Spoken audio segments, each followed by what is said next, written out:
Walt Disney's Disneyland. When you wish upon a star, makes no difference who you are. Each week as you enter this timeless land, one of these many worlds will open to you. Fantasyland, the happiest kingdom of them all. Tomorrowland, promise of things to come. Adventureland, the wonder world of nature's own realm. Frontierland, tall tales and true from the legendary past. Presenting this week from Frontierland, 4 fabulous characters.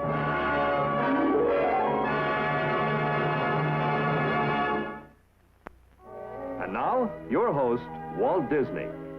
For this program, we have selected 4 stories which have something in common.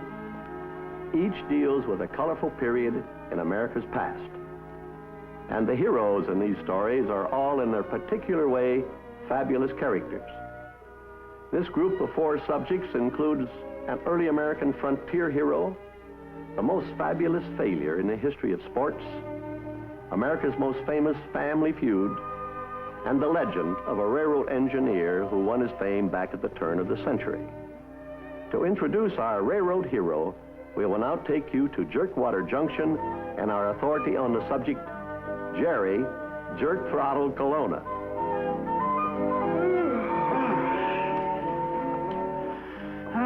Too bad, too bad. The romance of the railroad, gone forever. 456 from the north. Oh, nothing but routine and red tape.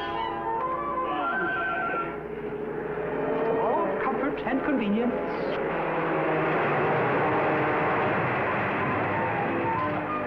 Look at that engineer.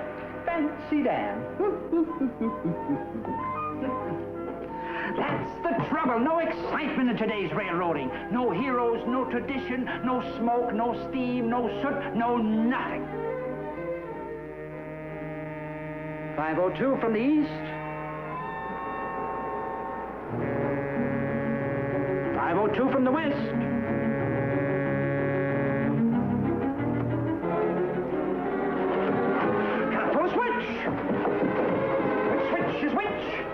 Eeny, meeny, miny. Oh.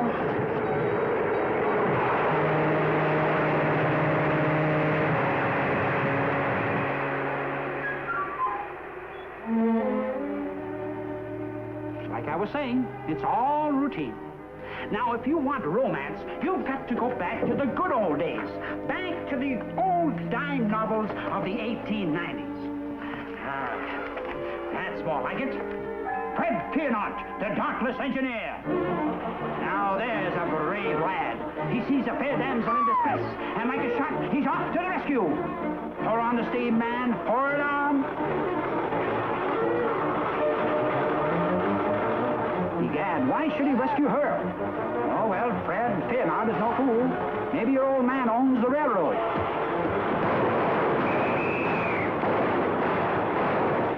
Down, girl, down.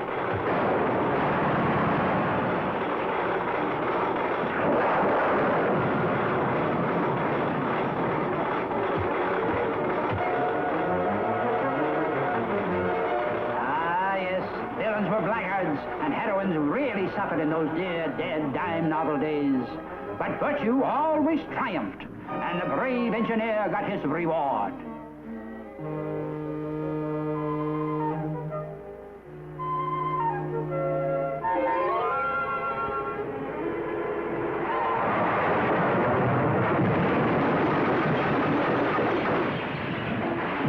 Sorry. These were the good old days. The dime novels made heroes out of the railroad engineer. But our fabulous engineer was more than a dime novel character. He actually lived. He was born near the town of Casey, Kentucky. So his name, John Luther Jones, was quickly shortened to Casey Jones. His story is told in the familiar old ballad, The Brave Engineer. 'Tis morning, and all the trains in the railroad yard are fast asleep. All except Casey's. His engine is slow asleep. Hey. Good morning, Casey. Come all you rounders if you want to hear the story all about a brave engineer. Casey Jones was the rounder's name. On a high right wheeler he won his fame. Stories of brave men and over and grand belong to the life of a railroad man. Casey Jones, is he gonna make it? If that's Casey and the Rhode Island Rooster, then cock-a-doodle-doo. Jones, well, he knew his duty and he finally went west with the Western Man. Next time, take the train. Our next bit of Americana deals with a number of fabulous characters. Two entire families, one from Kentucky and the other from West Virginia, who took part in a famous feud during the last half of the 19th century. The scene of this old feud was a land of dense forests and rushing streams where hunting and fishing were the chief occupations. The small amount of farming consisted mostly of raising corn, which usually found its way into the stills. Some believe the trouble started during the Civil War, when the two families faced one another in battle. Others claim the quarrel started over a scrawny, half-wild razorback pig. When the porker was fully grown and ready for butchering, both families claimed it, and a violent quarrel resulted. But the most generally accepted theory is that all the shooting started because of a romance. But whatever the cause, the conflict raged for many years with heavy losses to both sides. And it became the longest and most famous feud in the nation's history. Even today, the old feud is still remembered in a well-known ballad, The Martins and the Coys.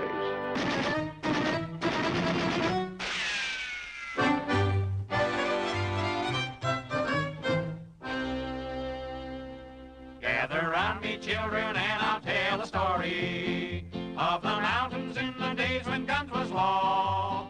When two families got disputing, it was bound to end in shooting. So just listen and I'll tell you what I saw.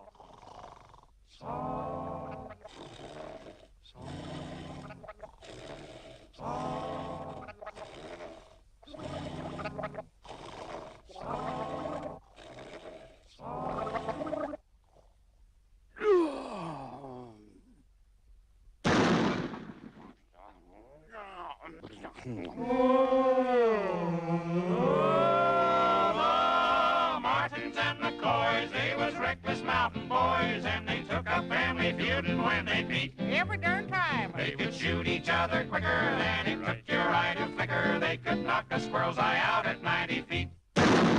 All their fighting started one bright Sunday morning. I remember, 'cause old Grandpa Coy was full of Mountain Dew.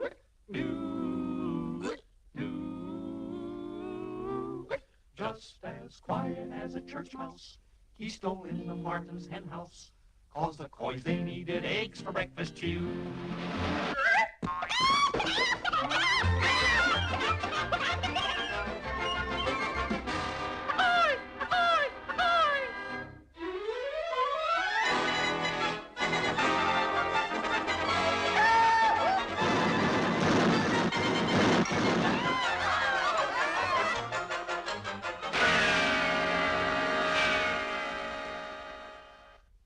After that they started out to fight in earnest, and they scarred the mountain up with shot and shell.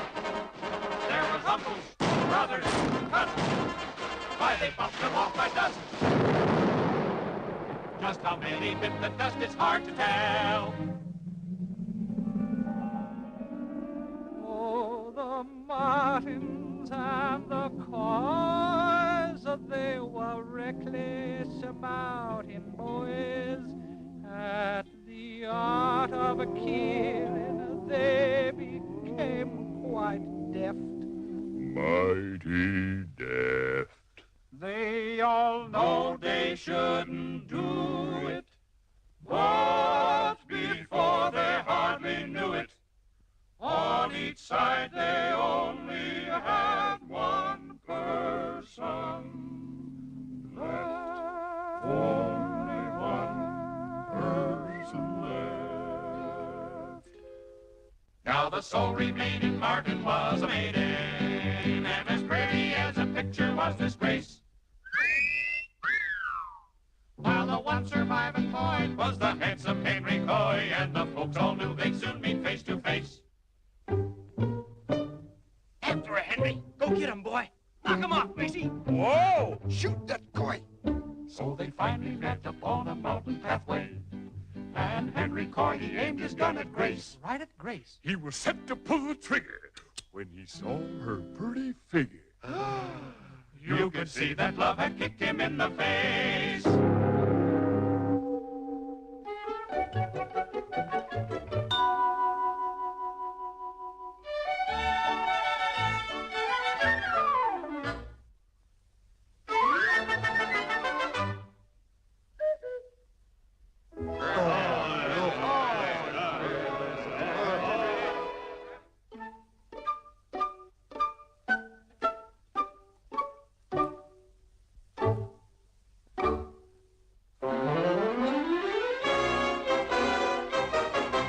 The Martins and the Coys, they were reckless mountain boys, but they say their ghostly cousin gives you chills.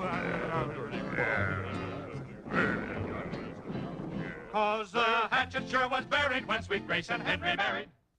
It broke up the sister feud in these here hills.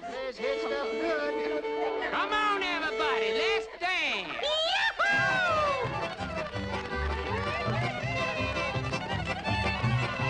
Well, I'm gonna not for all David down whooping call. Do, little more dough, taking and been picking out dough, grandly dog, bite no tell no, lost the teeth a long time ago.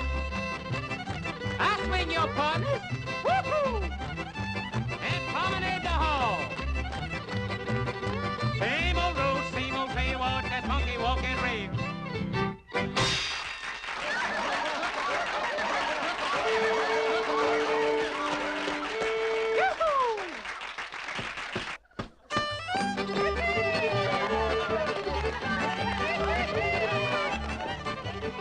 Now bust couple out to the right.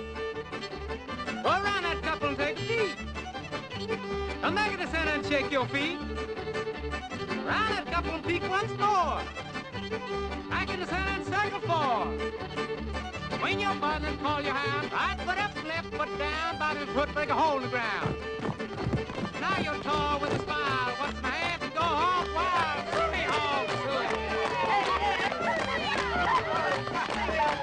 Yes, sir, look at this.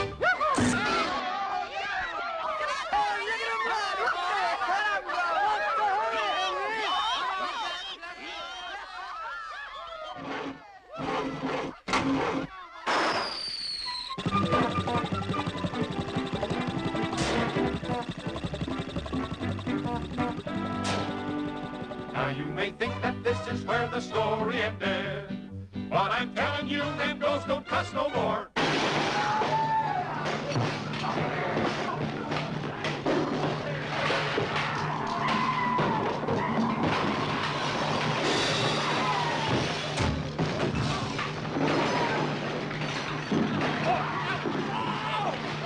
Now since Grace and Henry wedded, they fight first and all the rest did, and they carry on the feud just like before.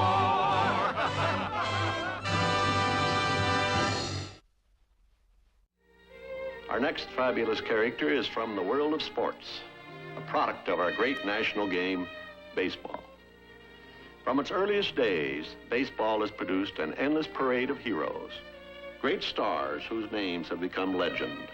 Nap LaJoie, Hans Wagner, Christy Mathewson, Walter Johnson, Iron Man Lou Gehrig, Tris Speaker, Ty Cobb, and of course, the incomparable Babe Ruth. The opening of the baseball season is virtually a national holiday. Ballparks are jammed by rabid fans who come to cheer their heroes and to thrill to the umpire's call,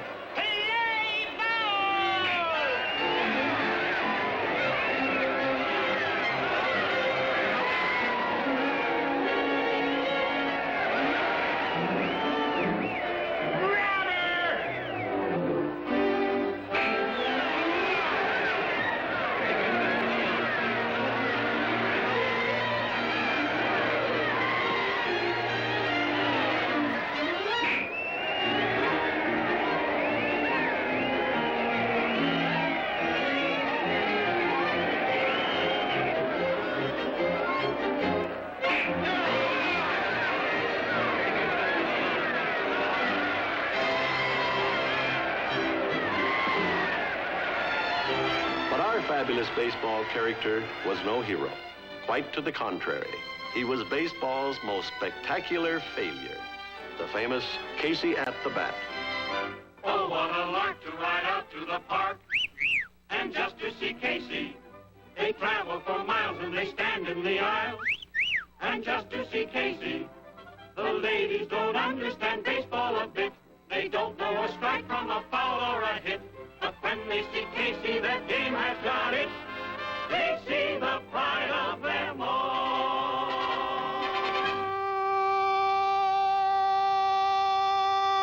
The outlook wasn't brilliant for the Mudville Nine that day. The score was 4-2, with but one inning left to play. But there is no joy in Mudville. Mighty Casey has struck out.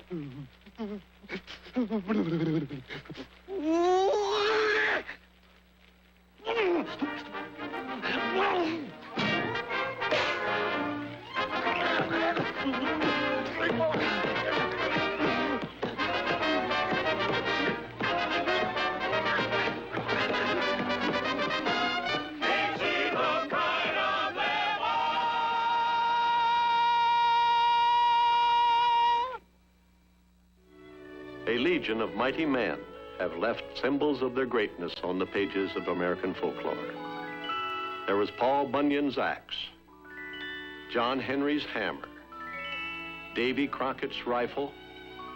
Then we come to a tin pot hat, a bag of apple seeds, and a holy book.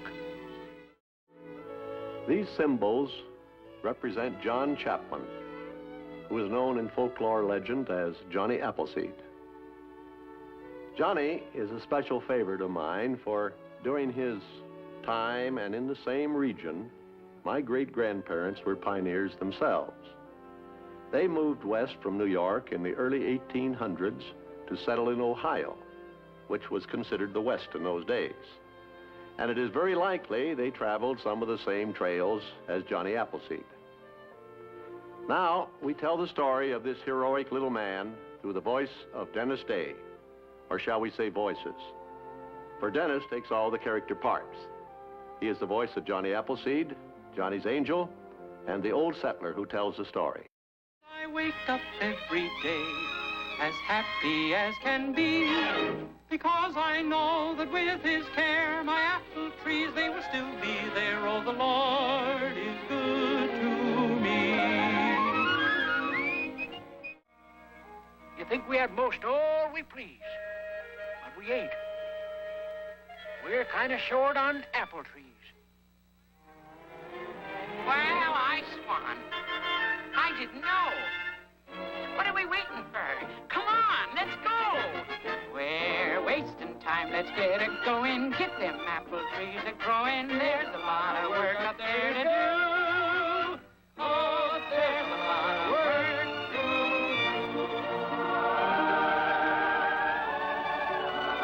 Well, sir, now you know the reason why. Whenever I see that sartin sky, I think of little John. 'Cause it's like I said, if you recall, them clouds ain't really clouds at all. They're apple blossoms, if you please, from John's heavenly orchard of apple trees.